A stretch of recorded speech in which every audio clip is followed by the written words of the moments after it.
Assalamualaikum warahmatullahi wabarakatuh. Perkenalkan, nama saya Akbar Arman, NIM 186500029. Di sini saya akan membuat tugas yaitu manajemen proyek TI, yang dimana materinya project cost management. Tujuan pembelajaran yaitu yang pertama memahami pentingnya manajemen biaya proyek, menjelaskan prinsip-prinsip manajemen biaya proyek di saat konsep dan istilah. Kemudian menggambarkan proses perencanaan manajemen biaya, mendiskusikan berbagai jenis perkiraan biaya dan metode untuk mempersiapkannya, memahami proses penentuan anggaran, dan mempersiapkan perkiraan biaya untuk proyek teknologi informasi atau TI, memahami manfaat dari manajemen earned value dan manajemen portofolio proyek untuk membantu pengendalian biaya.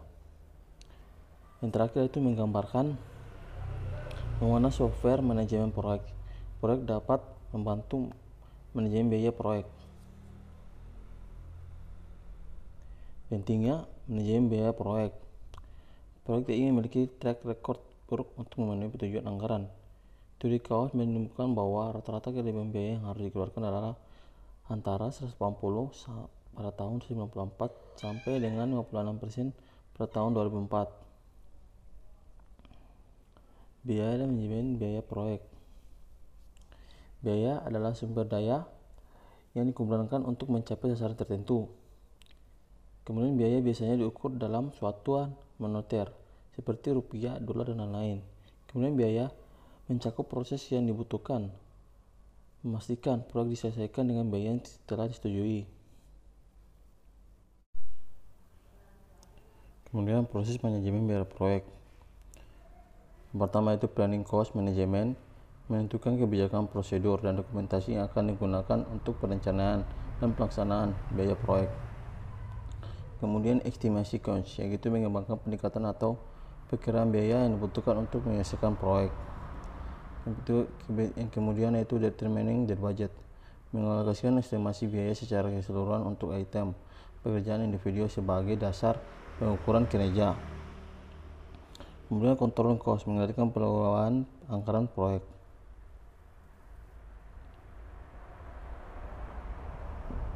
Berikut bagian dari project cost management. Prinsip dasar manajemen biaya. Yang pertama itu profit atau pendapatan yang dikurangi dengan pengeluaran. Kemudian margin profit, yaitu rasio pendapatan terhadap profit. Kemudian siklus hidup biaya total. Siklus hidup biaya, yaitu total biaya untuk memiliki sebuah produk atau layanan, total cost atau biaya pengembangan dia tambah support. Kemudian cash flow analysis, menentukan estimasi biaya dan keuntungan tahunan untuk sebuah proyek dan cash flow yang dihasilkan secara setahun. Kemudian biaya atau manfaat nyata adalah biaya atau manfaat yang dapat dengan mudah diukur organisasi dalam rupiah. Kemudian biaya atau manfaat yang tidak nyata, yaitu biaya atau manfaat sulit diukur dalam istilah moneter. Kemudian biaya langsung dalam bisnis yang dapat secara langsung dihubungkan dengan proses menghasilkan produk atau layanan proyek. Biaya tak langsung adalah biaya yang tidak dapat secara langsung dihubungkan dengan produk atau layanan proyek, tapi secara tak langsung berhubungan dengan proyek yang berjalan. Estimasi biaya. Manajer proyek harus menganggap serius estimasi biaya jika mereka ingin menyelesaikan proyek sesuai anggaran. Pentingnya untuk dikenali jenis-jenis estimasi biaya, bagaimana menyiapkan estimasi biaya dan masalah-masalah umum dalam perkiraan biaya TI. Rencana manajemen biaya. Rencana manajemen biaya adalah dokumen yang menggambarkan bagaimana organisasi akan mengelola ketidakpastian biaya proyek. Presentasi yang besar dari total biaya proyek seringkali adalah biaya buruk, sehingga manajer proyek harus mengembangkan melacak perkiraan biaya buruk. Alat bantu dan teknik estimasi biaya. Penganggaran biaya.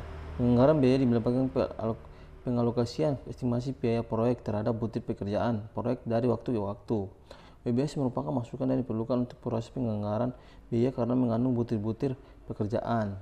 Sasaran adalah untuk memastikan cost baseline, yaitu anggaran per waktu yang digunakan manajer proyek untuk mengukur dan memantau kinerja biaya. Berikut contoh cost baseline. Pengenalan biaya proyek. Yang pertama itu pemotongan kerja biaya.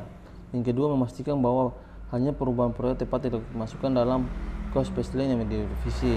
Ketiga, menginformasikan pemangku kepentingan proyek tentang perubahan proyek yang akan mengaruhi biaya. Earned Value Management merupakan salah satu alat penting dalam pengendalian biaya. Earned Value Management atau EFM, yaitu alat untuk mengukur kinerja proyek yang mengiterasikan ruang lingkup, waktu, dan biaya. Kemudian untuk menggunakan terlebih dahulu baseline original atau plan software change. Dengan baseline dapat dievaluasi apakah proyek berjalan dengan baik atau tidak. Kemudian secara periodik, informasi aktual mengenai kinerja proyek harus diperbarui sehingga pemanfaatan EVM dapat optimal. Istilah dalam EVM, yang pertama itu plan flow atau PF adalah rencana porsi total estimasi biaya yang sudah disetujui untuk didorongkan pada sebuah aktivitas selama periode tertentu. Kemudian actual cost atau AFC, yaitu biaya total langsung maupun tidak langsung yang digunakan dalam rangka menyelesaikan pekerjaan sesuai aktivitas selama periode tertentu. Kemudian earned value atau EF adalah estimasi nilai value pekerjaan fisik yang sebenarnya telah selesai berdasarkan rate of performance atau RP, yaitu perbandingan pekerjaan yang sesuai terhadap pekerjaan yang dilaksanakan dalam waktu tertentu. Berikutnya cost variances atau CF, yaitu variabel menunjukkan apakah kinerja biaya sudah berlebih atau masih kurang dengan biaya yang sudah direncanakan. Kemudian schedule variance, yaitu SF, variabel menunjukkan apakah jadwal yang lebih lambat dari direncanakan. Kemudian cost performance index atau CPI, variabel dapat digunakan untuk mengestimasi biaya proyek pada suatu proyek berdasarkan kinerja proyek sampai waktu ke waktu. Berikutnya itu schedule performance index, yaitu SPI, variabel yang dapat digunakan untuk mengestimasi waktu selesai proyek berdasarkan kinerja proyek sampai waktu tertentu. Berikut rumus-rumus earned value.